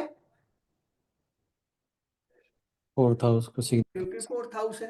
You have to see moon का रिलेशन क्या है, तभी तो मम्मी का हेल्थ खराब होगा। You have to find it out. तो फाइंड आउट करने के लिए आप क्या करोगे, सिग्निफिकेशन के बाद आप फोर्थ हाउस के कॉस्ट को भी देखोगे, उसके बाद आप दशा लॉर्ड को भी देखोगे कि दशा स्वामी जो चल रहा है वो कौन से हाउस को एक्चुअल में सिग्निफाई कर रहा है, कौन से हाउस को इन्फ्लुएंस करने का कैपेबिलिटीज उनमें है। उसके बाद जाके डीपर लेवल पे आप जाओगे। आप अपने ही लाइफ में जो जो इवेंट्स हुए हैं उस पर्टिकुलर टाइम में जाके चेक करोगे कि दशा क्या चल रहा था, अंतरदशा क्या चल रहा था, प्रत्यंतर दशा क्या चल रहा था। फिर आप देखोगे ट्रांजिट चार्ट में, दोनों को जब आप मिला दोगे तो आप कई सारे प्रेडिक्शंस कर पाओगे। लेकिन सिंपलेस्ट क्या है, पहले आपको समझना है कि वो प्लैनेट्स जो हैं वो प्लैनेट्स का सिग्निफिकेशन क्या है। जैसे मानो मैं कहूंगा हायर एजुकेशन कौन से दशा में जो है हायर एजुकेशन अच्छा रहेगा एक जातक के लिए, तो आप क्या कहोगे? Sun सिंपल and आप Rahu. कहोगे नाइन्थ का कौन सा रिजल्ट है, तो आपने देखा सन और राहु, तो आप देखो सन में भी ना जो है 8 और 9 कैंसिल हो रहे हैं, एक ही बच रहा है। के कॉम्बिनेशन में कौन कौन से हाउस का इन्फ्लुएंस होगा? 1 and 3 and 1, 3 एंड 9 है ना। सन का तो कैंसिल हो गया, लेकिन इसका तो 9 बच रहा है ना। सन करेक्ट का सर। जी तो 8 और 9 कैंसिल हो रहा है, 3 और 4 कैंसिल हो रहा है। तो प्रोमिनेंटली 1, 3 एंड 9 का रिजल्ट जो है सन और राहु के टाइम में मिलेगा। तो आप पता चला कि सन और राहु का एनर्जी को यूज कर रहे हो 1, 3 एंड 9। हायर एजुकेशन के टाइम में आपने राहु का किसी तरीके का रिमेडी किया, माँ सरस्वती का पूजा किया, आपने जो है हायर एजुकेशन के लिए कोई रिसर्च वाला टॉपिक आपने ढूंढ लिया, तो Rahu will give good result.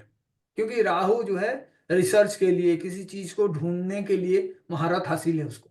Third का मतलब है कि आपको अपना डोमिनेंस शो करना होगा, आपको रिजिलियंस शो करना होगा। ये नेचर अगर राहु को ठीक कर देते हो तो उस टाइम में एक्चुअल में आपको खराब रिजल्ट मिलेगा नहीं। Sun will actually give you a very good result. लेकिन पता चला कि सन जो 1 को सिग्निफाई कर रहा है वो ही 12th में है, what will happen? Sir health related issues, loss और तो इवन आपको फॉरेन ये ट्रैवल। तमाम चीजें देखना पड़ेगा। ये सारे ना हम कहते हैं, आपको एनर्जी यूज करना है। सन फॉरेन कंट्री को रिप्रेजेंट कर रहा है, 12th का मतलब है आंखों में प्रॉब्लम होगा। लेकिन 12th हाउस का मतलब है कि अगर आप उस तरीके का कोई काम करते हैं जहां पे फॉरेन गवर्नमेंट के साथ आपका लिंक हो जाए, तो जो सन आपके लिए खराब कर रहा था अभी वो खराब करेगा नहीं। एस्ट्रोलॉजी एक्चुअल में आपको सॉल्यूशन प्रोवाइड करता है, वो ये नहीं बताता कि आपका ये खराब है तो आप इसी तरीके से उस खराब चीज को जो है जिंदगी भर झेलोगे। Astrology gives you solution to come out of that problem. इसका मतलब नहीं है कि 4 प्लैनेट आपके 8th हाउस को सिग्निफाई कर दिए तो एक्सीडेंट होगा या आपके डेथ होगा या आपका जो है लाइफ में एक्चुअली प्रॉब्लम हो सकता है। आपको पता चला कि 8th हाउस जो है मेरा काफी ज्यादा एक्टिवेट हो रहा है, सडन इवेंट्स हो सकते हैं लाइफ में, लेकिन वो सडन इवेंट्स को ठीक करने के लिए 8th हाउस से रिलेटेड कोई आप रेमेडी कर रहे हो, महामृत्युंजय का जाप कर रहे हो, आप जो है 8th हाउस से रिलेटेड कोई ऐसा ज्ञान है जिसको सीखने का कोशिश कर रहे हो, तो अल्टीमेटली आप उस एनर्जी को प्यूरिफाई कर रहे हो। हर चीज आपके सामने प्रॉब्लम लेके आएंगे, अपॉर्चुनिटीज भी साथ साथ में लेके आते हैं। अभी मार्केट गिर रहा है, बहुतों के लिए प्रॉब्लम है, लाखों करोड़ों रुपए शेयर मार्केट से गायब हो रहा है। लेकिन अभी बहुत सारे ऐसे भी लोग होंगे जो अपने कैश को रख के बैठे हुए होंगे कि और थोड़ा सा गिर जाए हम लोग उसमें इन्वेस्ट करेंगे। मैं कुछ दिन पहले बता रहा था कि आपका जो ये आपका साइकिल है ना, आपका शेयर मार्केट का, there is a particular cycle which happens again and again, 7-8 साल का एक साइकिल है और वो रिपीट होता है। तो आप देखो 18-19 में डिमोनेटाइजेशन के टाइम में और जो आपका कोरोना के टाइम में मार्केट का क्या स्थिति था, आप अगर ढंग से जाके देखोगे तो आपके 2-3 साल पहले टाटा मोटर 100 रुपए में बिक रहा था, जो 1200 रुपए तक गया था। इतने सारे जो बैंकिंग शेयर्स हैं जो 1500, 1600, 1800 को हाई बनाए थे, आज के डेट में फिर से 700-800 रुपए के लेवल पे आ गए। प्रॉफिट बुकिंग और जो आपका साइकिल है ना, वो डेफिनेटली चलेगा। अपॉर्चुनिटी आपके पास आते हैं, प्रॉब्लम के तौर पे भी आते हैं, चैलेंजेस के तौर पे भी आते हैं, और वहां से बाहर निकलना ही एस्ट्रोलॉजी है। ऐसे नहीं कि खाली पढ़े और आपने प्रेडिक्ट किया जी आप घर खरीदोगे, आप गाड़ी खरीदोगे। आपका प्रॉब्लम को सॉल्व करने का कैपेबिलिटी जो एस्ट्रोलॉजी में है, और उसको समझने के लिए पहले प्रॉब्लम के जड़ तक जाना है। खाली सरफेस लेवल पे कुछ नहीं होगा कि फोर्थ लॉर्ड थर्ड में बैठा है, थर्ड एट्थ में बैठा है, एट्थ ट्वेल्थ में बैठा है, नथिंग डूइंग। ये सारे हाउसेस हम खराब कहते हैं, लेकिन वो खराब नहीं है। लॉन्ग टर्म इन्वेस्टमेंट करने वाले जितने भी लोग हैं, वो 12th हाउस के बिना हेल्प के कभी भी बहुत बड़ा रिच आदमी नहीं बन सकते हैं। उनके लिए 12th हाउस जो है वरदान है। जितने सारे इंडिया से जाके फॉरेन में रह रहे हैं, उनके लिए हो सके ये वरदान भी है, चैलेंजेस भी है।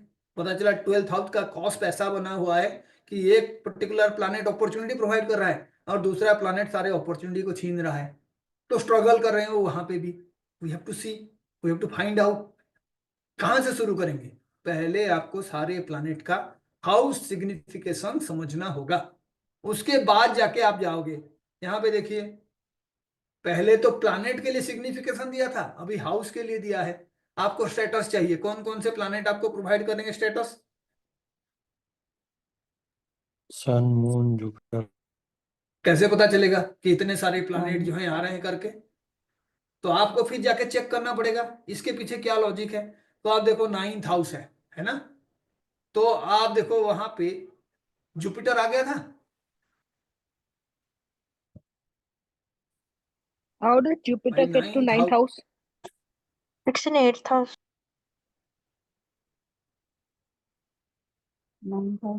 ये जो आपका प्लैनेट प्लैनेट हाउस सिग्निफिकेशन है, The ninth house shows Surya पहले and आप Rahu. देखिए एक चीज, ठीक है, हाउस सिग्निफिकेशन। फर्स्ट हाउस का रिजल्ट कौन? तो आप इसीलिए आ जाओ उस पे, फिर आप जाके देखो कि ये 9th साइन है, तो डेफिनेटली उसका लॉर्ड कौन है? जुपिटर है, तो उसमें जुपिटर भी आना चाहिए। और कौन है? राहु बैठा हुआ है, तो राहु भी आना चाहिए। राहु का नक्षत्र लॉर्ड कौन है? सूर्य है, Surya. तो सूर्य को भी आना चाहिए। अब जुपिटर का देखिए, जुपिटर जुपिटर का कौन है? शनि है, तो Shani. शनि भी आएगा। तो ये सारे चीजें आ रहे हैं, लेकिन आपको ये समझना है कि सबसे ज्यादा पावरफुल उसमें कौन है, सबसे ज्यादा पावरफुल। तो मैं क्या करूंगा, फर्स्ट के कॉस्ट पे जाऊंगा। फर्स्ट का रिजल्ट फर्स्ट हाउस का कौन देगा? Ketu and Moon. तो आप बताओ, पहले इसी को देख के बताओ कि वो इंसान सीरियस होगा कि अपने पर्सनालिटी के बारे में? नहीं। केतु और मून से आपको ये पता चल गया, नहीं जी वो इतना सीरियस नहीं होगा। केतु का मतलब वार्डनेस, मून का मतलब है किसी तरीके का फ्लक्चुएशन, आप प्लान करके उसको इंप्लीमेंट नहीं करोगे, यही दिख रहा है। अब आप क्या करोगे, वहां पे फिर जाके चेक करोगे कि नहीं, मैं एक बार केतु को भी देखता हूँ कि केतु का रिजल्ट कौन प्रोवाइड करेगा। तो आप ऐसे गए और केतु पे देखे, जुपिटर और राहु आ गया। इसका मतलब है केतु के एनर्जी को भी मैं अगर जुपिटर और राहु के थ्रू इंप्लीमेंट करने का कोशिश करूं, तो मैं अपना पर्सनालिटी बना सकता हूँ। What is Jupiter? जुपिटर का केतु मतलब का क्या है? नक्षत्र लॉर्ड, उसका नक्षत्र लेकिन लॉर्ड है। लेकिन हाँ, लेकिन जुपिटर का मतलब क्या है? ज्ञान है। Yeah. जुपिटर हायर एजुकेशन है। जुपिटर 8th हाउस में बैठा हुआ है, और राहु का मतलब पर्सनालिटी का हाउस है। तो आप देखो, केतु को सिग्निफाई करने के लिए जो दोनों प्लैनेट्स है ना, वो एक्चुअल में उसके साथ डायरेक्ट लिंक पे है, इजंट इट? जी। केतु का नक्षत्र लॉर्ड जो है वो पर्सनालिटी के हाउस को कैसे इन्फ्लुएंस कर रहा है आपको पता चल गया, क्योंकि राहु पर्सनालिटी हाउस में है, जो हम बार बार बात करते थे। जिस हाउस में कोई प्लैनेट बैठा हुआ है, उस हाउस के ओनर से भी वो ज्यादा पावरफुल होता है। पता चल रहा है ये देख के? जी। Yes sir. राहु क्योंकि आपका जो केतु का नक्षत्र लॉर्ड है वो जुपिटर है। Why Jupiter? क्योंकि आपका पर्सनालिटी का हाउस ही जुपिटर का साइन है। तो इसीलिए आप देखो केतु को ठीक करने के लिए केतु का रिमेडी एक्चुअल में कौन है? Jupiter is the remedial measure for Ketu. Ketu तो अपना फर्स्ट हाउस का रिजल्ट देगा, लेकिन केतु साथ में जो है केतु का रिजल्ट जो प्रोवाइड करेगा वो प्लैनेट जुपिटर है।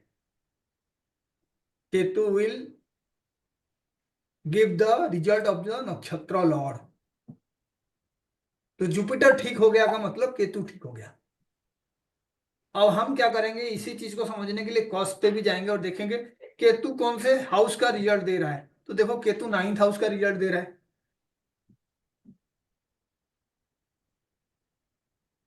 ना? फर्स्ट का भी दे रहे हैं सर। फर्स्ट का भी दे रहा है।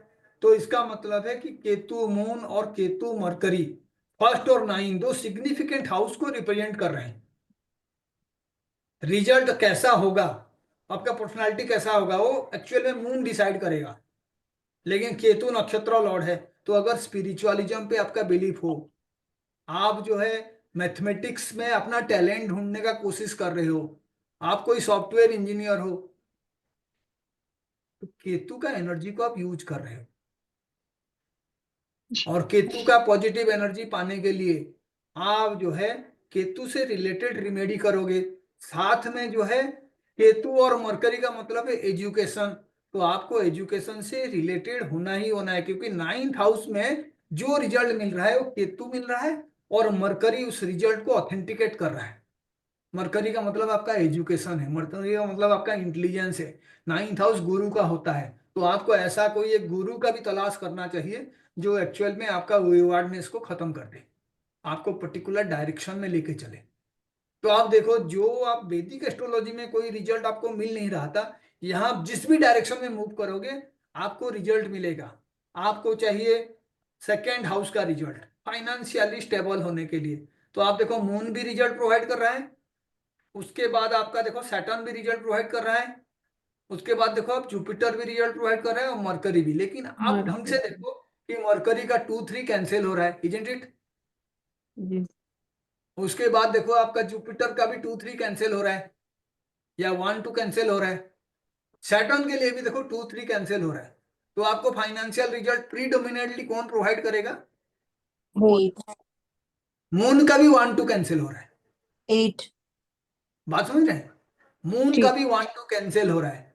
तो आप क्या करोगे, कॉस्ट पे भी जाके देखोगे, because you have to get the answer. ऐसा नहीं है कि आप जो है आशा ही छोड़ दीजिए, मून का तो कोई रिजल्ट ही नहीं दिख रहा है तो मैं कुछ करूंगा ही नहीं। 2nd हाउस का स्वामी कौन है? Saturn. Saturn, और जो आपका नक्षत्र लॉर्ड है? Sun, Surya. तो आपको सूर्य और मरकरी ही पैसा दिलाएंगे। Are you getting it? Understood. आपको फादर के साथ किसी तरीके का अच्छा रिलेशन बना के उनसे हेल्प लेना है। मरकरी का मतलब आपका सिस्टर है, मरकरी का मतलब आपका बेटी है। आपके लाइफ में अगर बेटी पैदा होती है तो आप उसके केयर करते करते आपका 2nd हाउस भी एनहेंस होगा। जो इसको नोट कर पाएगा, 2nd हाउस आपका जो फैमिली का एक्सटेंशन को भी बताता है। तो जब 2nd हाउस सही हो जाएगा आपका फाइनेंसिस अच्छा होगा। सन और मरकरी के दशा में होने का चांसेस है। अगर आपका सन और मरकरी नेगेटिव रिजल्ट्स दे रहे हैं तो आपको सन और मरकरी का रिमेडी करना चाहिए। Very simple. तो आप देखो, जहां पे आपको आंसर्स नहीं मिल रहा था अभी आंसर मिल रहा है। मैं जैसे ही मून कहा तो आप देख के कहोगे नहीं सर, मून का तो 2 नंबर में सब कैंसिल हो रहा है। इसका मतलब क्या है? हर प्लैनेट जो है स्ट्रगल कर रहा है आपको फाइनेंशियल फ्रीडम देने के लिए। लेकिन आप देखो, जो 2nd कॉस्ट का लॉर्ड था सन और मरकरी, उसमें 2 नंबर आ रहा है।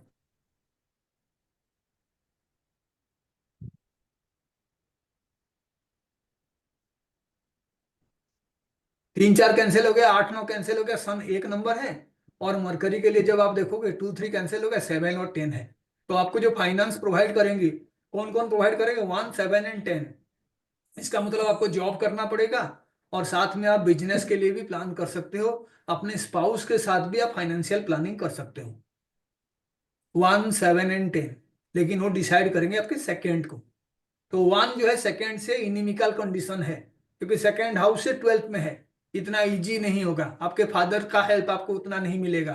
तो आपको क्या करना पड़ेगा, वो जो 7th हाउस है उस पर फोकस करना पड़ेगा। आपको अपने लाइफ में पहले स्टेबिलिटी लाना है, अपने स्पाउस के साथ लड़ाई झगड़ा नहीं करना है, थोड़ा सा मरकरी का इंटेलिजेंस यूज करना है। जो भी इन तमाम चीजों को समझ सकता है ना, वो अपने लाइफ में कई सारे आंसर्स यहाँ से निकाल सकता है। आगे हम बताएंगे उसको कि what are the basic rules to pin point answers. कोई पर्टिकुलर इवेंट कैसे हम प्रेडिक्ट करेंगे, उसका आंसर कैसे निकालेंगे कि कौन से डे पे वो चीज होगा। मून का ट्रांजिट से डे पता चलेगा, सन के ट्रांजिट से मंथ पता चलेगा, जुपिटर के ट्रांजिट से आपका जो है ईयर पता चलेगा। So we have developed a lot of understanding regarding different scripts of the planet. Also, we have gone through some techniques of BNN and we also know some Vedic rules. और ये सारे जो है आपको बहुत ज्यादा हेल्प करेंगे, provided you are going to calculate and to find out the mathematical reasoning behind all such terms. ये सिग्निफिकेशन क्यों है, पहला सिग्निफिकेशन कौन से हाउस का है, सबसे ज्यादा बड़ा रिजल्ट कौन मिलेगा, कौन किसको कैंसिल कर रहा है। जैसे मानो आपने पता चला कि आप जिस हाउस का रिजल्ट ढूंढ रहे हो, एक पर्टिकुलर दशा अंतरदशा में वही नंबर रिपीट हो रहा है। जैसे मानो आपको घर खरीदना है और पता चला जो दशा चल रहा है उसमें 4th रिपीट हो रहा है, दशा में भी अंतरदशा में भी, and they are friendly planets, you are much likely to purchase home. तो एक बार जो है आप कोशिश करिए, नेक्स्ट क्लास में मैं फिर से ट्राई करूंगा इसके डीपर लेवल पे जाने के लिए, the basic rules of KP astrology, 5 rules. ठीक है, किसी को कुछ पूछना है तो पूछ सकते हो, otherwise you are going to end the class. Non KP वाला क्वेश्चन है, हाँ जी, पूछो। हाँ जी, लाइक लास्ट क्लास में मैं रिकॉर्डिंग ऑफ कर देता हूँ।